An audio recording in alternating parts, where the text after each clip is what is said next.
This week will mark one of the darkest days in U.S. history. November 22nd, 1963. President John F. Kennedy was assassinated. The day before, he and the First Lady made a stop here in San Antonio.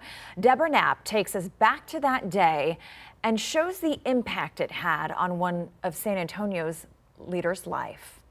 President John F. Kennedy's last official act as president was in San Antonio. He came to dedicate the School of Aerospace Medicine at Brooks Air Force Base, where work was underway for a new era of space travel. More than 3 years, I've spoken about the new frontier. This is not a partisan term. It refers instead to this nation's place in history, to the fact that we do stand on the edge of a great new era.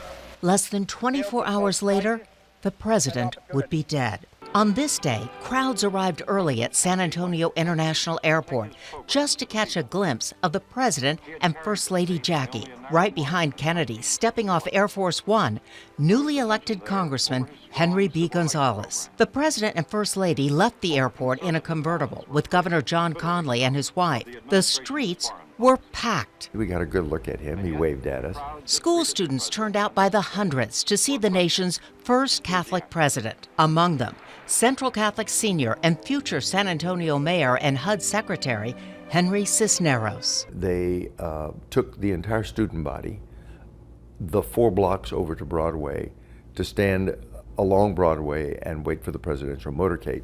I have been motivated by President Kennedy all my life. Cisneros was so impressed by Kennedy, he still carries vivid memories of the visit and talks about the influence the young president had on his life. Because he was so positive, he was so optimistic, he was so energetic about what we can do. I have a copy of his inaugural address here on the wall in our library. The library is almost a small shrine to the man who had such a dramatic impact on not only Cisneros' life, but his political future. So there's President Kennedy.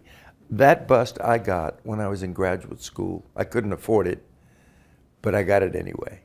And it was the start of getting the rest of these. From Broadway, the presidential motorcade headed down Houston Street, past the Gunther Hotel, then south. The president arrived at Brooks, where efforts were underway to put man on the moon.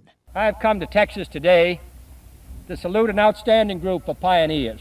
A plaque marks the spot where Mr. Kennedy delivered what was to be his final address. The man who manned the Brooks Air Force Base School of Aerospace Medicine and the Aerospace Medical Center. It is fitting that San Antonio should be the site of this center and this school. For this city has long been the home of the pioneers in the air. It is a time for pathfinders and pioneers.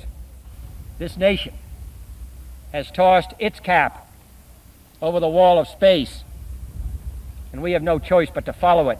With the vital help of this Aerospace Medical Center, we will climb this wall with safety and with speed, and we shall then explore the wonders on the other side. The president and first lady then viewed a space exploration experiment underway in the altitude chamber.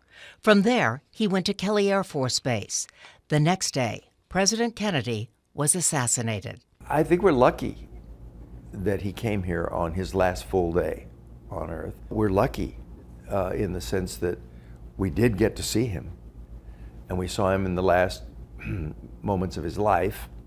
18-year-old Henry Cisneros wrote a poem about the day Kennedy visited and the following day in Dallas. It was selected for a citywide anthology. We have included that and more of our interview on KENS5.com. Deborah Knapp, KENS 5.